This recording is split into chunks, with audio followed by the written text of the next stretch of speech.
She is Natascha Kampusch, a 10-year-old girl who disappeared in 1998. But what's surprising about the case is not that, but that 8 years later, in 2006, she returned. The girl then was 18 years old and had a story to tell, worthy of a thriller. Today, we are going to look at the kidnapping of Natalia Kampusch. Natalia Marie Kampusch was born on February 17, 1988, in the city of Vienna, in Austria. Natalia had to grow up in one of the least touristy neighborhoods of Vienna, where life is not so picturesque. Much of her childhood was spent in one of the most dangerous neighborhoods of the city, characterized as being home to people with various addictions, where unemployed people roamed, from teenagers to adults, usually intoxicated and looking for conflict. In fact, at that time, it was considered dangerous to go there at night. From a very young age, Natascha knew that she didn't want to stay in that place and would probably move far away as an adult. Her mother, Brigitte Czerny, was a bit distant. Although she took great care of her and tried to make her life as good as possible, she didn't usually express affection physically. Her father, Ludwig Koch, was more expressive in that regard. He had no problem hugging Natalia when he was awake. Ludwig rather liked going out at night, drinking too much with his friends. The worst part was that she had inherited her father's bakery, and, as you can imagine, these businesses are very demanding, forcing him to wake up at dawn to start his day. Something that became very difficult due to this tendency, which was to drink until late at night. That's why he slept most of the time he had available. When he woke up again, and before going to the bars, they would play. And Natalia had a lot of fun with him. But she really felt safe with her grandmother, who also worked at the bakery and lived a few minutes away from them. By car! Natalia's grandmother lived in another area, one further north of the city, where it became more rural and peaceful. If life with her parents was gray, with her grandmother, she suddenly describes a lot of colors, freedom, and emotions that only happened with her. Natalia's parents divorced when she was still very young, but this was not her only problem. While her mother was emotionally distant, she was also physically aggressive towards Natalia. At a young age, after her mother forbade her from seeing her father, she decided that as soon as she turned 18, she would leave home and become independent, to make her own decisions. In the same way, wanting to change her life, wanting to be a little more independent. She convinced her mother to let her go to school alone, as she was embarrassed. Arriving in the car, which I understand because I was also little, but in the car it took her 5 minutes. And the neighborhood where she lived was quite ugly to walk alone. Honestly, I have no idea why. Her mother agreed that she could start going alone, but she did, on the condition that she didn't leave the house angry, that they always greet each other, because you never know what could happen. For 1998, Natalia was only 10 years old, but she was very aware of the dangers that surrounded her. The news made it hard to be away from reality. And in that last time, she had seen many kidnappings and murders of minors. She thought that anyway, because of her physique, because she was a little chubby, remember. She was 10 years old and had brown hair.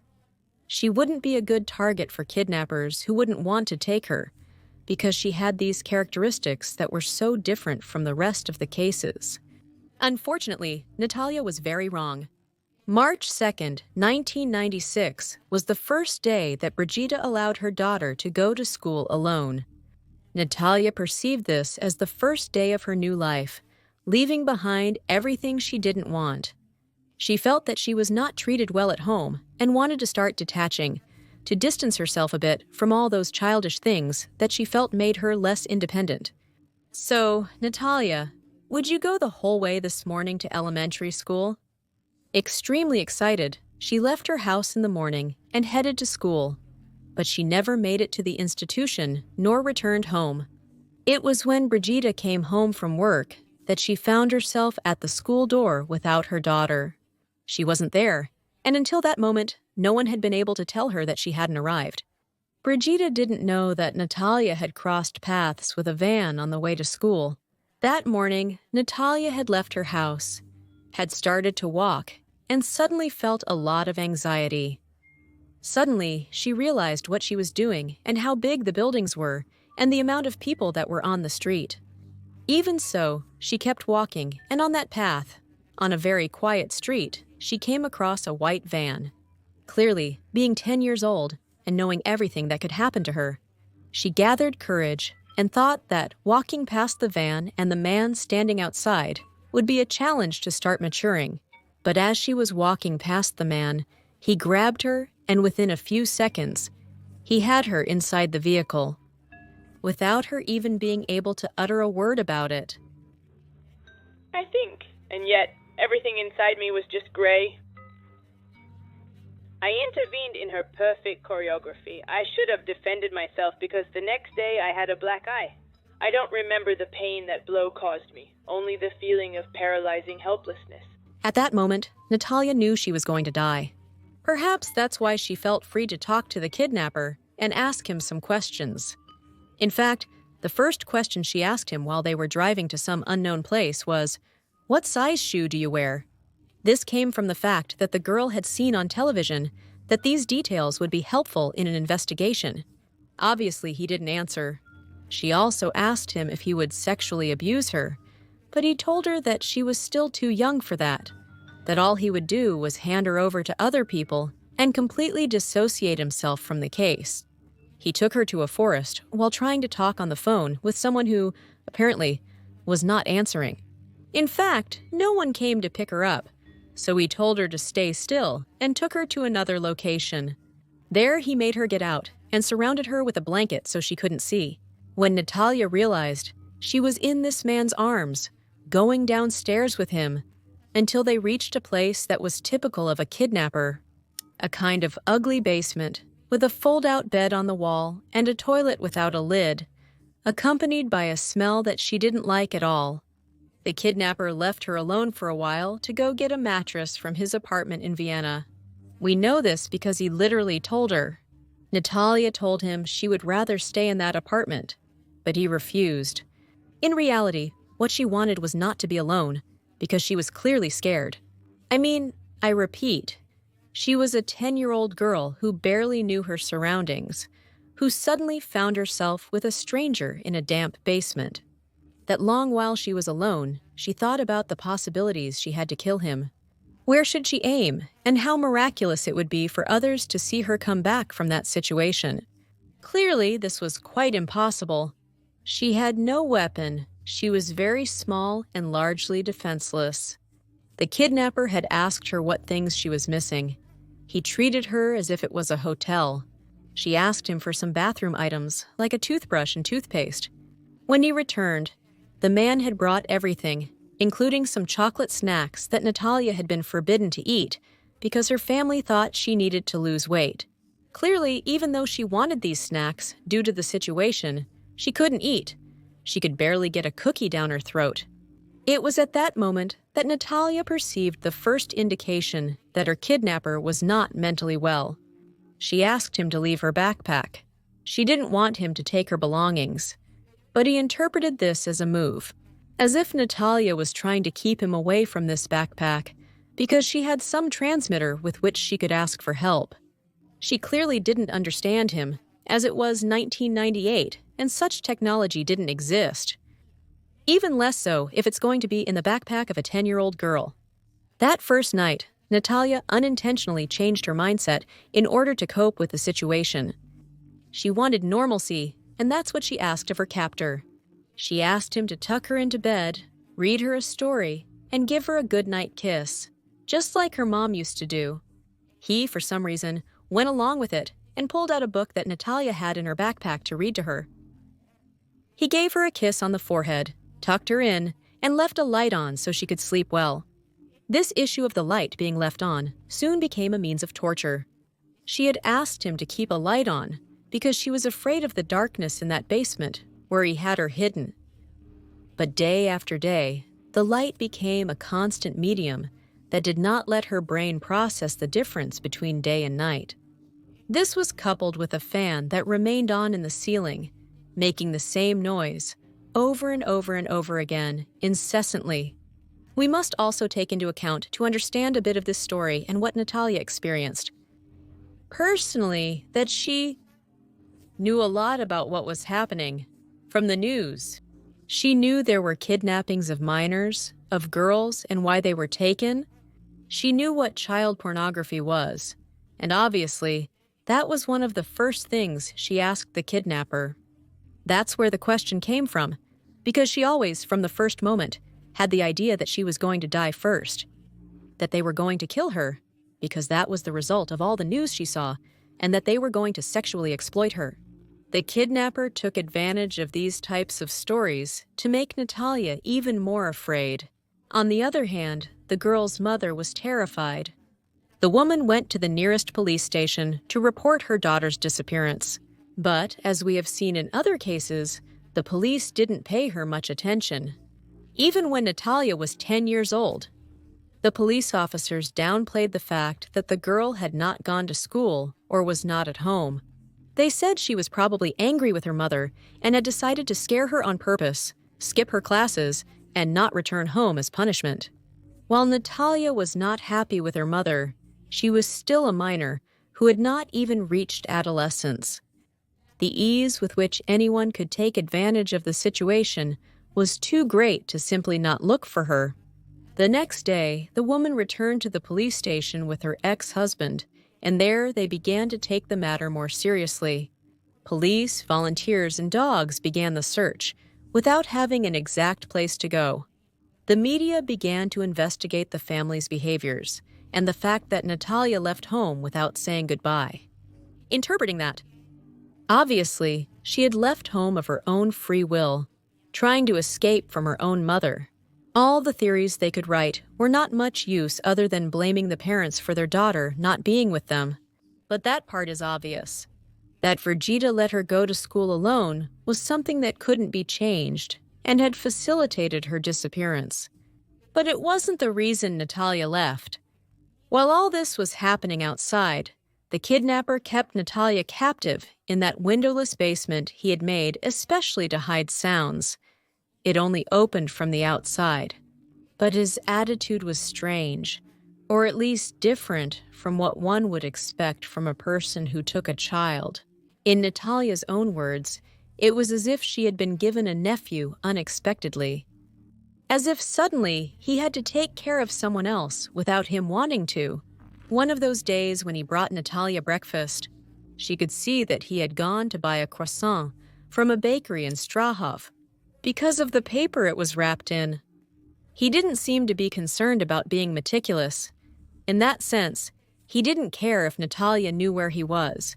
At that moment, Natalia was still under the impression that this mysterious man wanted to sell her to others. She was sure it was to sexually abuse her.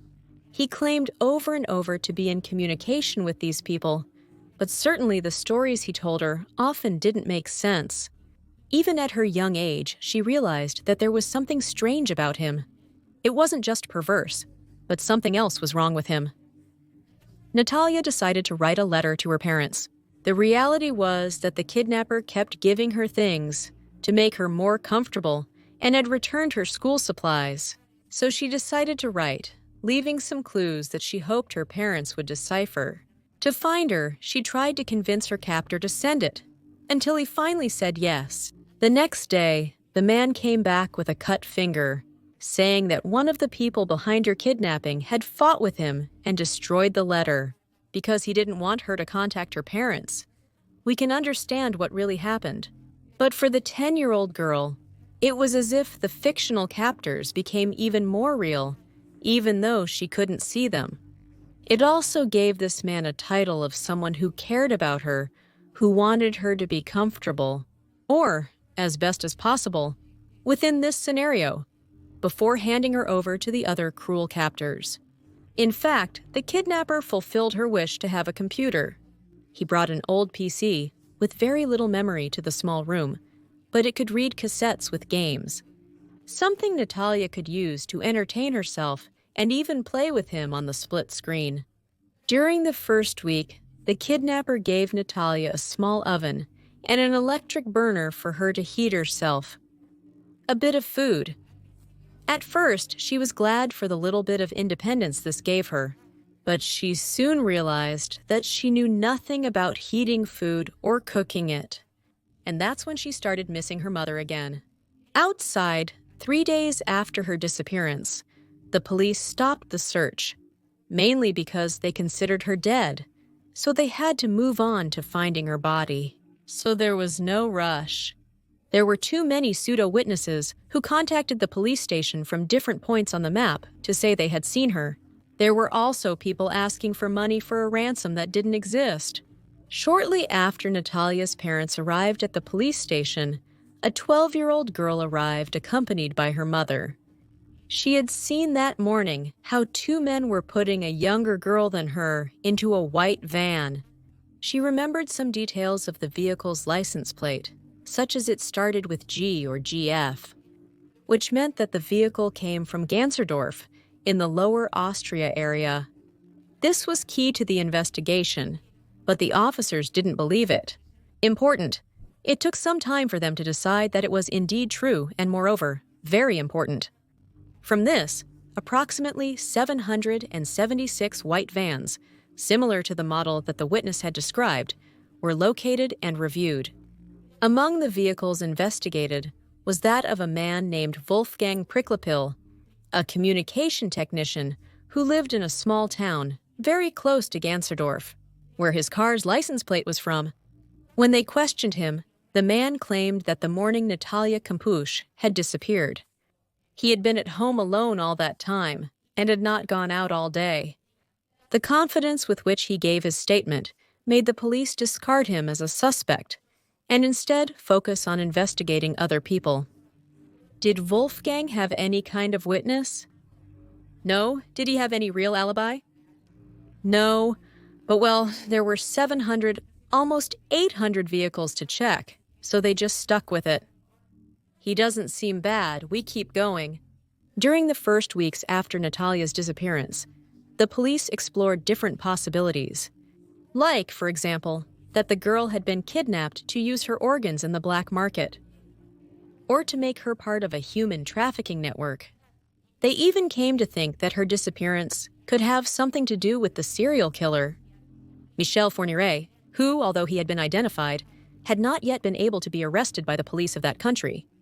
As in all cases of this style, the girl's family was also investigated, with the press and the population being the ones who suspected the parents the most. They were even blamed in the media for letting Natalia go to school alone. I'm not disagreeing with that, but honestly, people's impressions leave a lot to be desired. And you'll see it at the end of this video. With what poor Natalia had to suffer after her kidnapping, meanwhile, Natalia lost hope of returning to her family. The kidnapper had told her that he had asked for her ransom, but that her parents were not interested in paying it.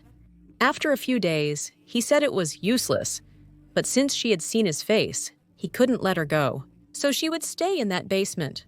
Natalia didn't take it well at all, but complaints and sobbing were of no use. After all, she was only 10 years old. To make her stay better, she gradually asked for things to distract herself and also to clean the place. Since black mold was growing down there, something that started to make it hard to breathe.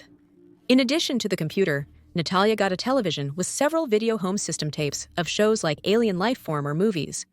The kidnapper also brought her all kinds of books, games, and even a Walkman so she could listen to music at night when he turned off the lights. Natalia also managed to get a calendar and a clock with which she could at least keep track of the dates. This led her to conclude that the days the man didn't see her always fell on the weekend. Just as at first he made himself out to be a hero, giving the girl comforts, he soon became a controlling villain, after telling her that she would stay there forever. Every object that helped her pass the time could be taken away if he felt that Natascha had misbehaved. The kidnapper decided to put a communicator in the room with which he could hear everything Natascha was doing, and even speak to her at full volume, if she did something he didn't like. While he had never hit or raped her, he had managed to hurt her a lot.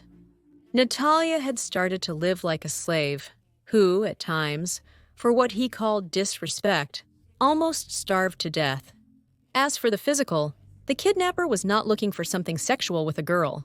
When it came to bathing, the situation was difficult because the place only had 2 hand basins where Natalia could partially accommodate herself. He would grab her, wash her in an almost robotic way, as if he were washing dishes. After several months of confinement, several months without her family, and without really knowing what was happening outside, Natalia, who was still 10 years old, asked her kidnapper to hug her. And while it was an uncomfortable situation for both of them, they managed to reach a somewhat comfortable hug, human contact that they both needed. More than half a year had to pass before the kidnapper let Natalia take a good bath. For this, she had to go up to the house, something he obviously didn't want. It was that day, when she was allowed to go up and bathe, that the girl realized how impossible it would be to escape from that place. Although she already knew that screaming was useless, passing through the doors made her see with her own eyes the terrible reality. Upon leaving, she was able to observe a small and elevated anteroom with a chest. Behind that, a large and heavy wooden door, through which one entered a second anteroom. In it, Natalia was able to see a new oval concrete door. This, according to later reports, weighed 150 kilos, was extremely thick and let nothing through. In addition, obviously, it did not open from the inside. That is, under no circumstances was she going to be able to knock on the door or unlock it or do anything. It was cement. The feeling of claustrophobia, which until then was something normal in her day-to-day, at that moment skyrocketed. Not only was it difficult to escape, but it was impossible for her to be found, since behind that door was a small passage of 68 centimeters high by 48 centimeters wide.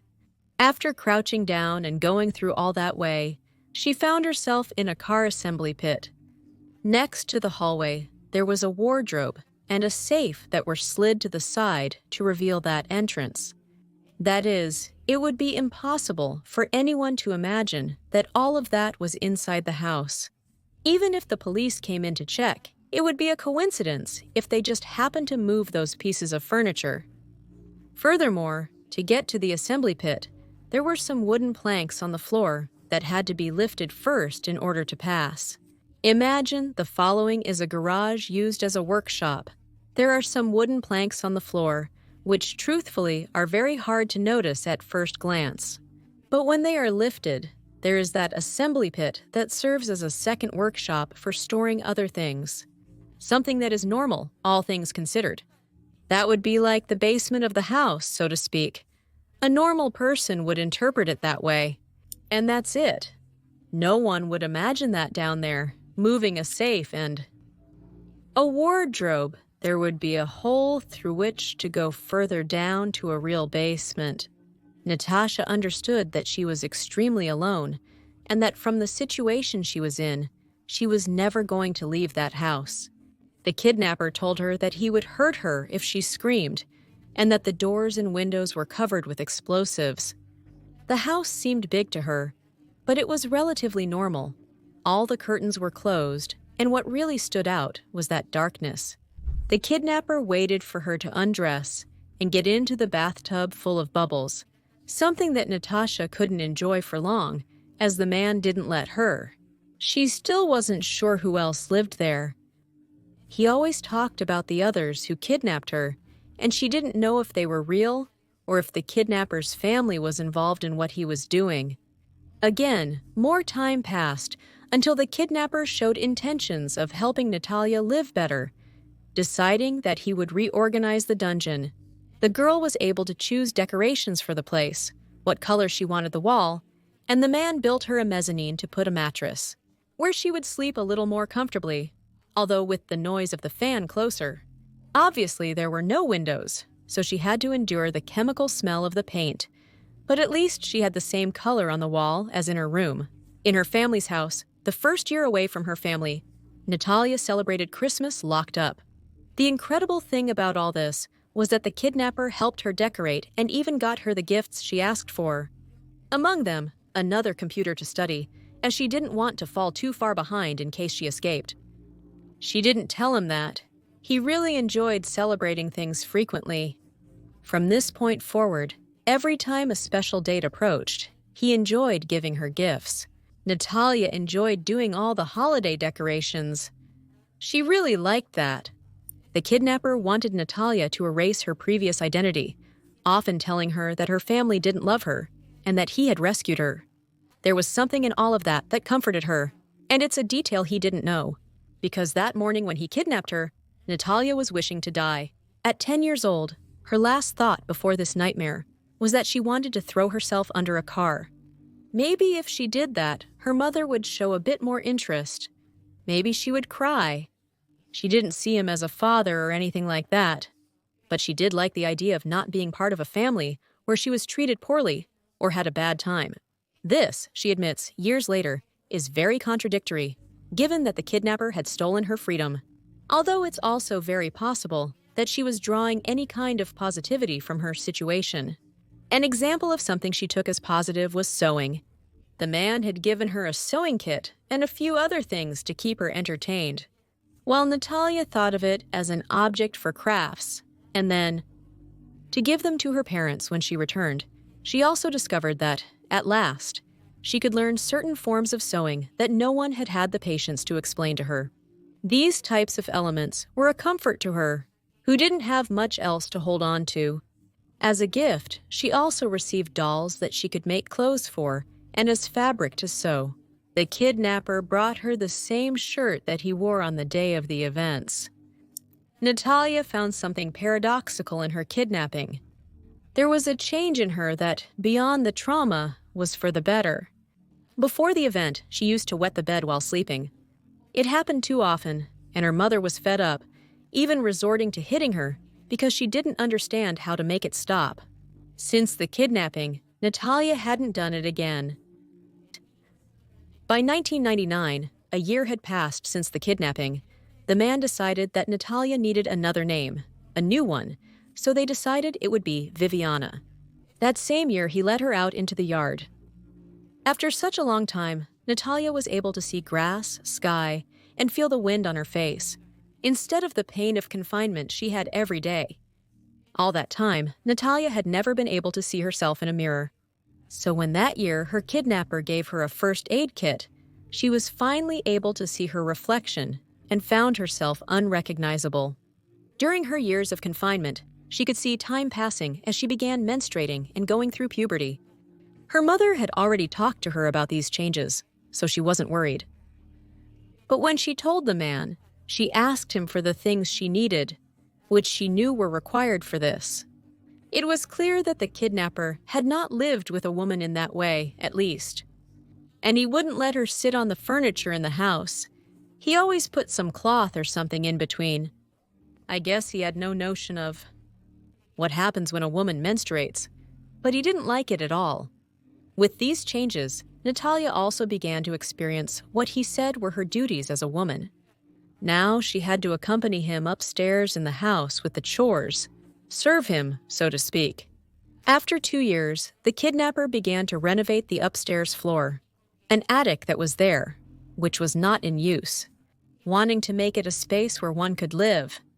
This included every step, the walls, the electricity, the paint, the cladding, the tiles, openings, anything. And who did it?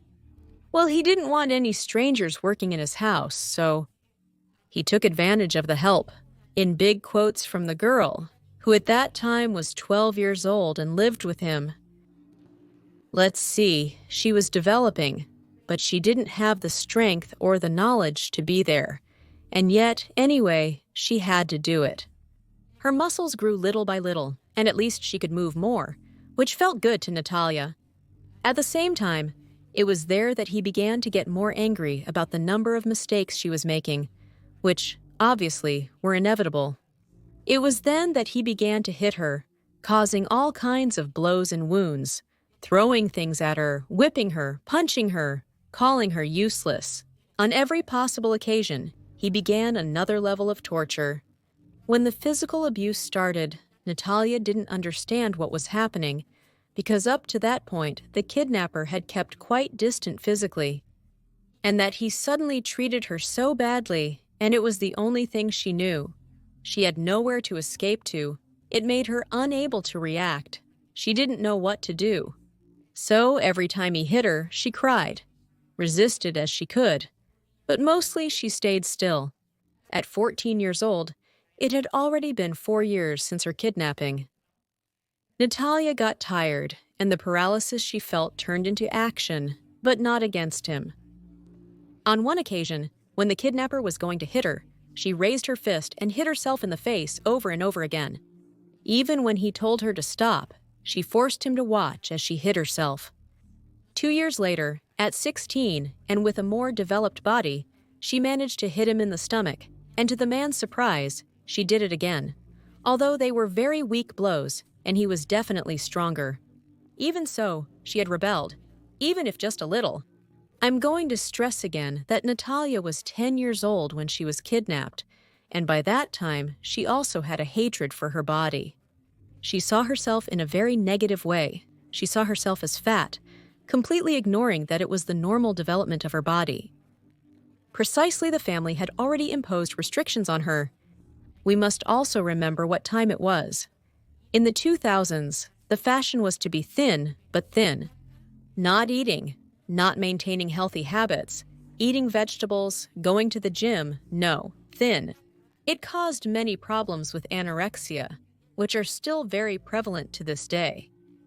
Imagine how serious it was that she, who was a child who had not even developed yet, hated herself.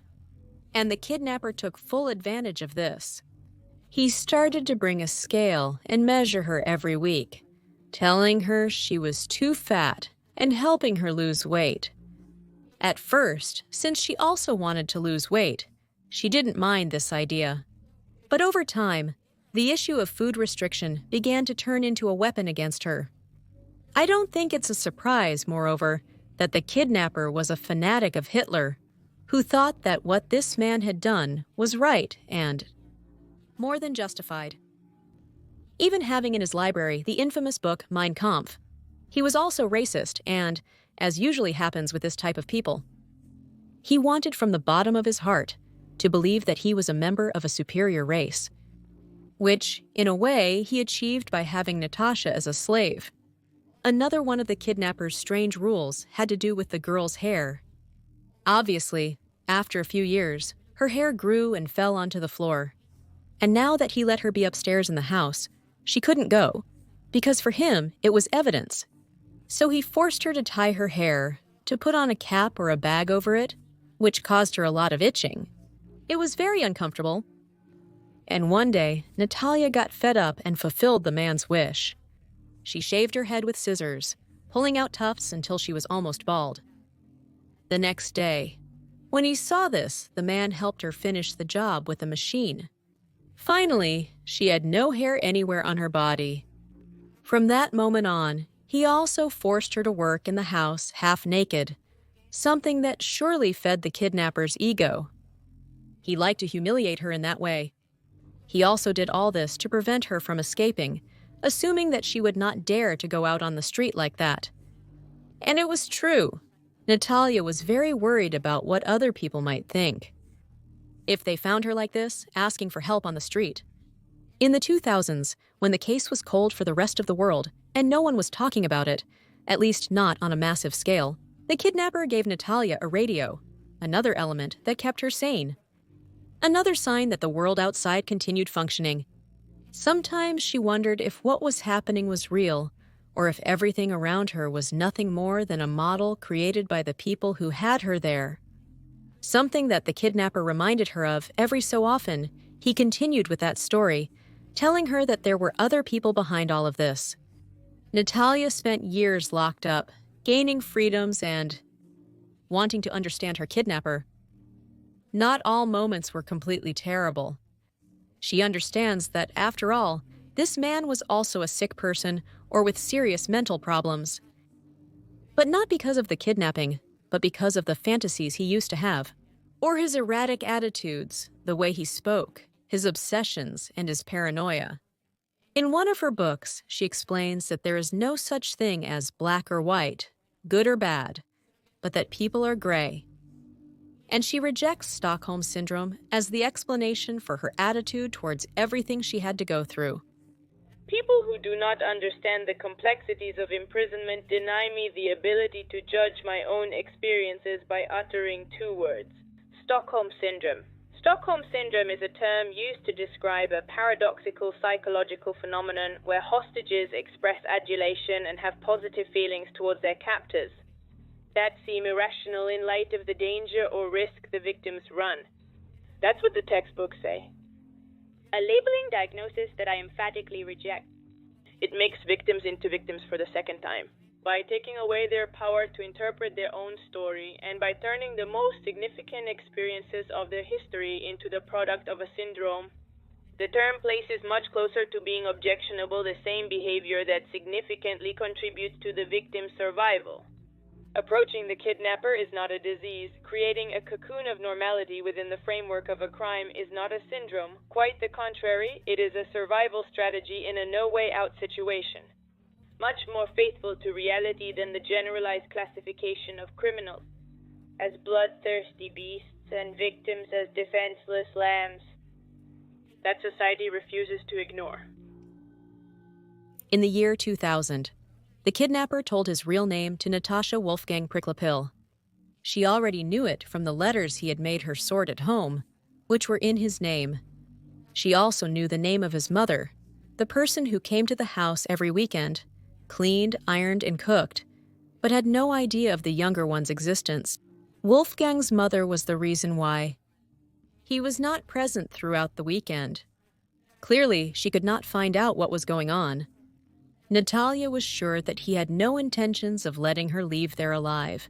Once he told her his name, Wolfgang also wanted her to call him Master or Lord. He claimed to be an Egyptian god, leaving her uncertain if it was due to his apparent condition or simply a crude attempt at humor. In fact, she never called him by those names, even though he forced her, threw her to the ground, and kicked her. Moreover, Wolfgang had no girlfriend, wife, or any other contact with a woman other than his mother. Did he hate women? It seems that being unable to obtain a real relationship, he tried to form a family through Natalia, pretending she was a submissive and quiet woman, something she was not willing to do. At 14 years old, the kidnapper had allowed her to sleep in the upstairs house, but it was not nice at all. Her back hurt too much from all the blows and lashes she received. In addition, she had to sleep tied by the wrist to him in his bed. Natalia was never very specific about the sexual abuse part. She admitted that there was some kind of sexual abuse, but it wasn't the same as what they described. In the reports made at that time, once she got out, that she wasn't a sexual beast, as the newspapers said, that she hadn't done those kinds of things, that she hadn't suffered the same as physical abuse, the beatings. But she didn't want to delve into the topic. The reality is that over time, the situation did not get better. Wolfgang became more paranoid, thinking that Natalia would attack him or try to escape. The reality is that she wanted to take her own life, and she tried, many times. Wolfgang told her that if she managed to stay with him and didn't try to escape, they could have a happy life together. That is, he intended for her to forget that there was a world outside, to forget about her family, her friends, everything she could do apart from being with him, and simply give up her life and stay there. Almost willingly, he wanted to break her, so it would seem like she was staying with him because she wanted to. It was in 2004 that Natalia heard her name on the radio. Wolfgang wasn't there, so he couldn't hear when the discussion started on the radio. The case of the missing girl, which at that time was cold, was written as a bodiless crime, impossible to solve. And it's that Natalia's case, as such, had not disappeared from the media. The matter was much quieter, because there were never any news of her disappearance. There were no more testimonies. There was no one who could say anything about it. But it had become like a legend, like an impossible case to decipher, as if the earth had swallowed her. Then, Natalia realized that she couldn't continue living like this, and tried to take her life again, and she almost succeeded, until her survival instinct won. She still had a long way to go to be able to escape. She had to accept what Wolfgang demanded, this perfect family story in which she was the submissive housewife. Over the years, she had to dye her hair blonde because he liked that. She lost so much weight that she was not only unrecognizable, but also malnourished and had bruises all over her body. Wolfgang basically controlled everything she ate. If she ate anything at all, in general, she ate very little per day. She was skin and bones. And on top of that, he demanded a lot of activity from her every day. When he took her out of the dungeon, 7 years after her disappearance, Natalia re-emerged into the outside world. She left the house. Sometimes she had been in the garden. She had already been in most of the house. She had cleaned the whole place. She had worked on the upper floor. But up to that point, he had not left. He had not set foot outside the property until he turned 7 years old. Her kidnapper forced her to pretend she knew nothing, and when she got in the car, he took her far away to a place where she could see some grass and trees. Then he locked her up again. After a while, he let her out again to go buy some makeup. 2 things only, because he didn't want her to use anything.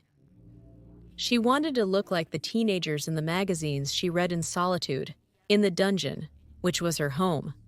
After all, this relationship that developed between them went from being like a niece, an unwanted one, to an abusive marriage. He would hit her, scold her, call her useless, abuse her in many ways, and then suddenly give her gifts, give her things she asked for. So she had magazines, she had things to play with, she had things to entertain herself on her birthday, she had more food, but it was an endless cycle. So she could see a bit of the outside world, and she wanted to imitate it. In a way, she wanted to have a normal adolescence. So in this case, she asked for example, makeup. At this point then, Natalia was in a place full of people. But her kidnapper told her he would kill them all if she said a single word about her situation, and she believed him. When the woman at the counter greeted her to pay, Natalia was startled. It had been 7 years since anyone other than Wolfgang had spoken to her. Finally, they left the store without her having contact with any of those people, without her being able to escape. Natalia wrote in her diary that they were nothing more than loose leaves, which she managed to keep. And while at first she talked much more about how she felt, almost at the end she began to refer only to what her kidnapper was doing to her. August 21st, 2005, morning grumbles, unprovoked insults, then blows and lashes, kicks and shoves. 7 blows to the face, a punch to the head, insults and blows to the face, a punch to the head, insults and blows.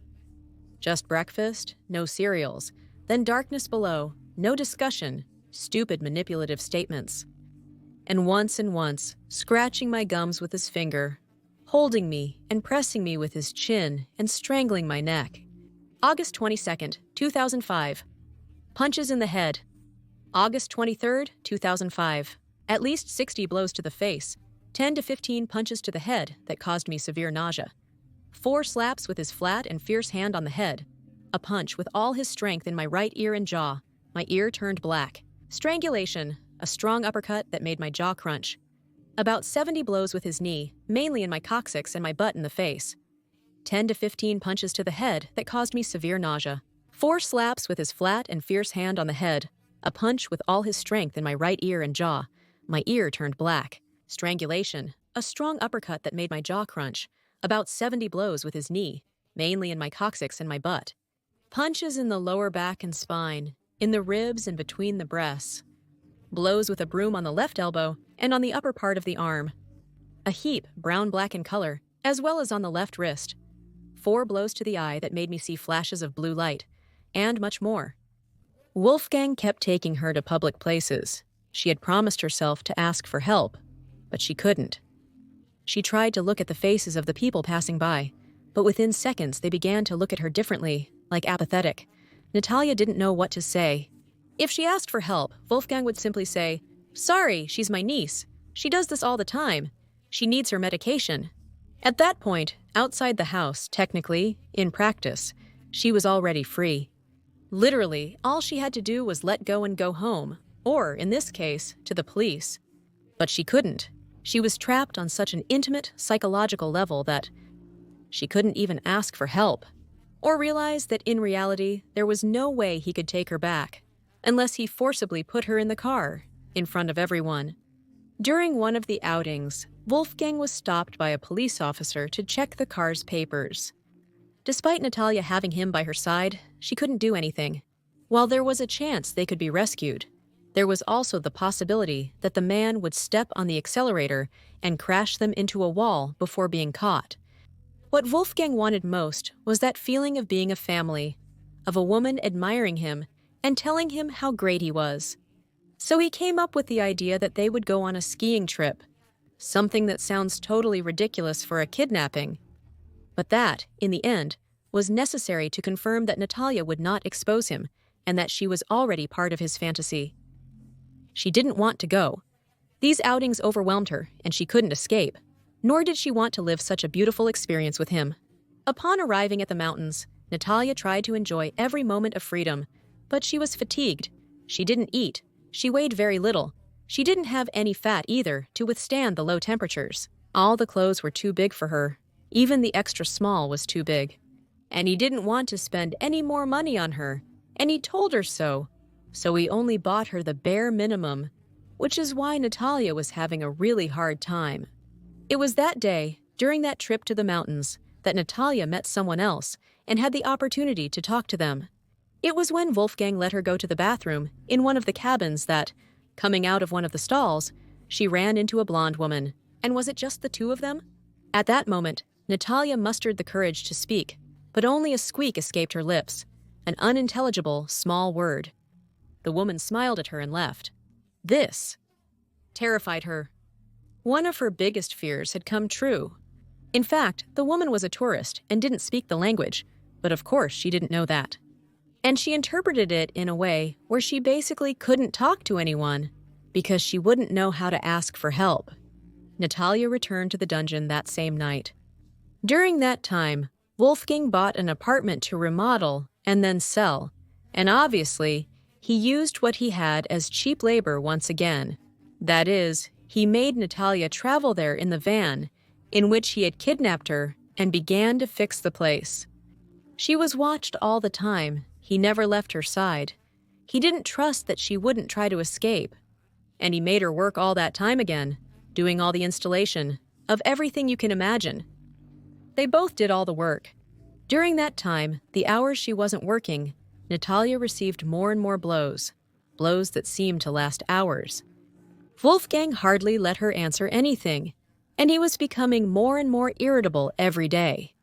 Once the apartment project was finished, he decided to put it up for sale, and also to put on sale the, van he had kidnapped her with. After all, he needed money. It's not easy to support two people or maintain that kind of lifestyle either. And he also wanted to get rid of the evidence that was that vehicle, so he had to clean the van and paint it. Yes, they both did that too. Up to this point then, Natalia had been missing for 8 years. People actually thought she was dead. The girl's disappearance was a central topic in Austria for months when it happened. However, no significant progress was made that would help determine where the girl was or who had kidnapped her. Naturally, as time went by, and there was no evidence to continue investigating, the case began to cool down. No one forgot the tragic story of Natalia. On the contrary, it became one of the most enigmatic cases in the European country. One of those unsolved cases that people discussed at family gatherings and shared opinions with their surroundings, but no one believed it would be resolved. Surprisingly, 8 years later, and in the most unexpected way, Natalia appeared. By August 23, 2006, it had been 3,096 days since Natalia had disappeared. That is, just over 8 years. Contrary to what much of the population, and even some police officers believed, she was not dead. That August 23rd, in the afternoon, an old woman called the police saying that Natalia Kampusch was alive and at her house. That Wednesday at noon, exactly at 12:53, was when Natalia took her chance to prove that she was actually still alive. For many years, she promised herself that she would escape at 18. That was her goal. She imagined herself free. She imagined herself as a young adult. She imagined traveling, having friendships, and she knew she would do it. At 18 years old, on that 23rd of August, she woke up with a feeling different from the typical one away from her prison. While Wolfgang was opening the door for her, she didn't find him intimidating. A few weeks earlier, while painting in the van, she told her kidnapper, "You've put us in a situation where only one of us can come out alive. I'm grateful to you for not killing me and for taking such good care of me. It was very kind of you, but you can't force me to stay with you. I am my own person with my own needs. This situation needs to end." Surprisingly, Wolfgang didn't take it badly or punish her for saying that. "I've tried to help myself countless times, but I remain the victim. Actually, it would be much better if you wouldn't be able to find another way out. If you left, all these problems would suddenly disappear." He was scared. She could see it in his eyes. He didn't want to kill her or let her go, and this confirmed that he hadn't been able to break her. He would never get that family he wanted by force. By that point, when Natalia turned 18 and knew she would escape, she started to feel a bit sorry for the situation. She didn't really love her kidnapper. She didn't want him, but he was the only thing she knew. He was the only person she had interacted with all those years. Years that were formative, years in which she developed as a person, so he was the only one who knew who she was. He was the only person she had any kind of intimate contact with during all that time. So, knowing her, what would happen once she escaped? Did it hurt her a little? The situation of having to take him to jail hurt her, and it also hurt her the fact that she knew that when he escaped, one of the two had to die. Either he was going to kill her, or she was going to take her own life out of pain, or he was going to have to commit suicide.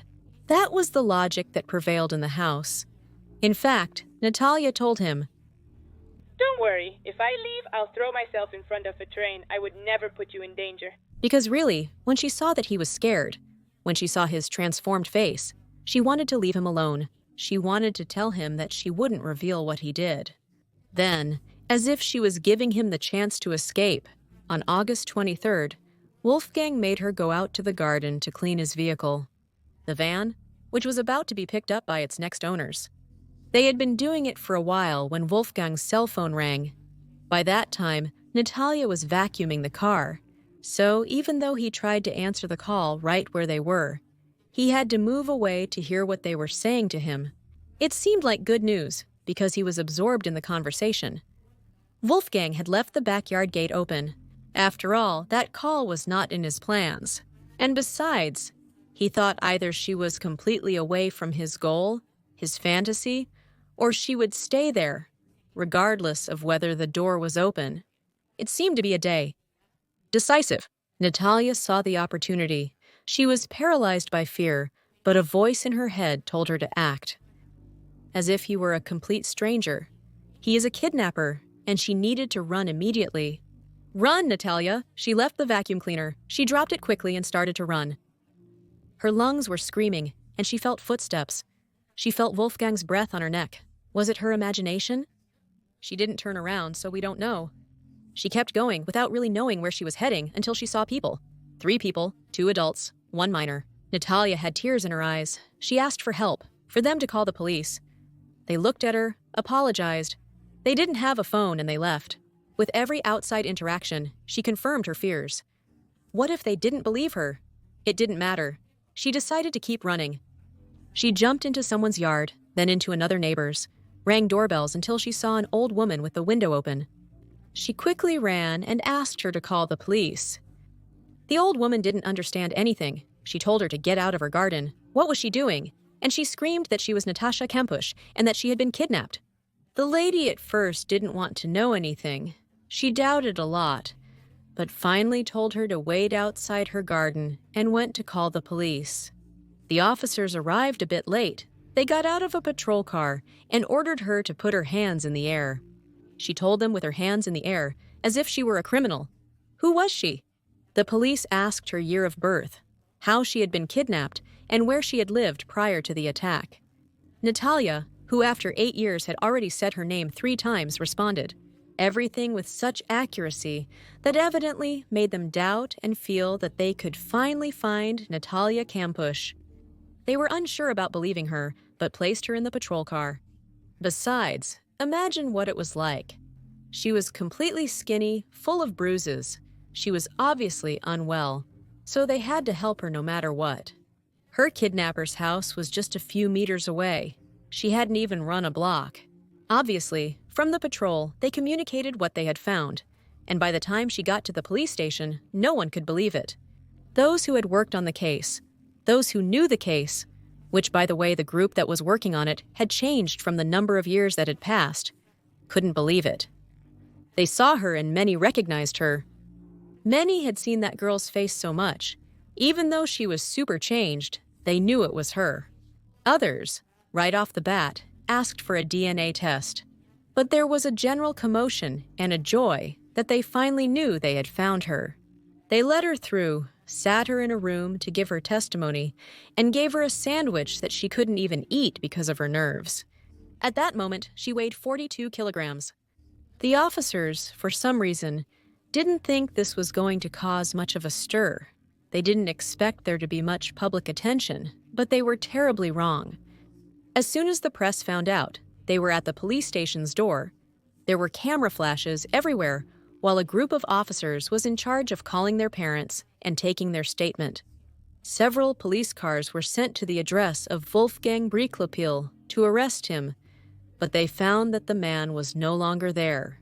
We don't really know if he escaped at the same moment that Natascha left, if he tried to look for her, or at what moment he made any decision. When they tried to arrest him, he was gone. Natalia needed psychological help. The meeting with her family was fantastic, but she couldn't show vulnerability. She remained in that capsule she had formed for herself. In addition, the police tried to extract information from her about how to know where Wolfgang had escaped to. She really didn't know. After taking Natascha to a hotel for safety, they found him. He had jumped onto the train tracks and did not survive. Upon checking his phone records, they knew that before doing so, he had spoken to his best friend, to whom he confessed to being an abuser and kidnapper. Clearly, because of this issue, that Wolfgang took his own life. There is no way for us to know everything that was going on in his head. Why did he plan this? What were his goals? The only thing left is what he told or used to tell his closest friend, that one with whom he worked. Among the things this friend was able to clarify, he said that Wolfgang kidnapped the girl because he wanted a pure, untouched virgin. Wolfgang was insecure about himself. He especially disliked the shape of his nose, so he wanted to create his own girlfriend by force so that he could not be rejected. This friend had to go to trial, as hours before the suicide he helped him escape, driving with him around Vienna.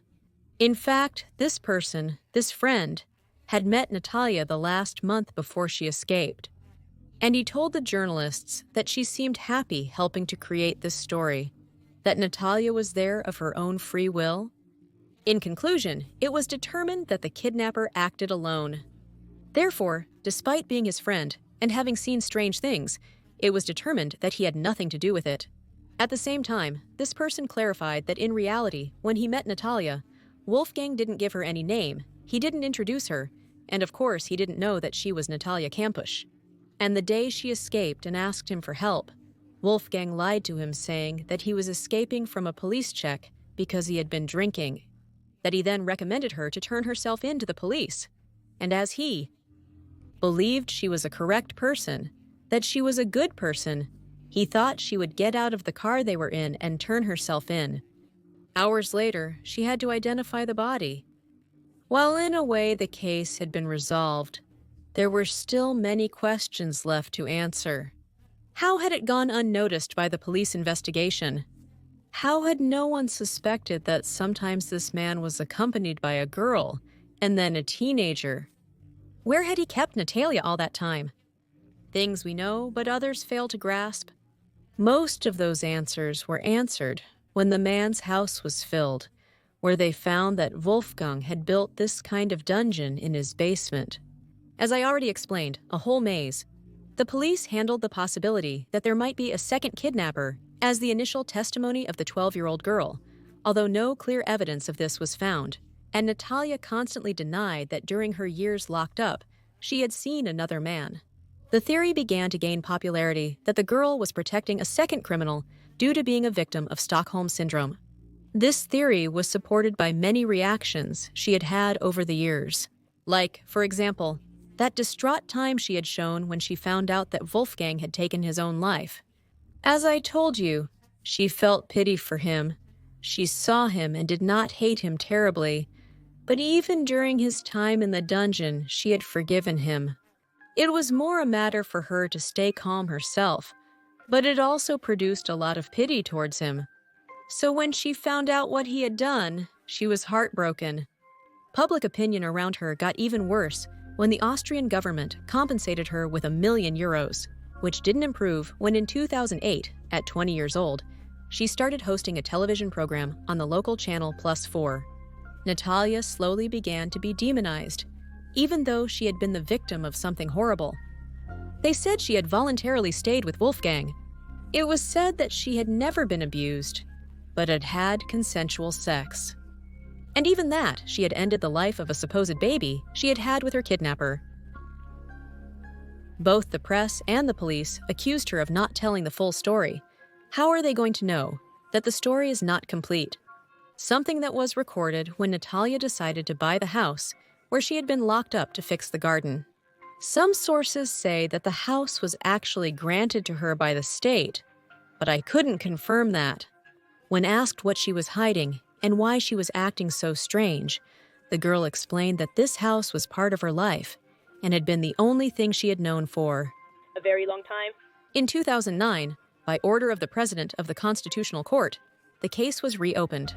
They wanted to make sure the girl was telling the truth and to find out what had really happened.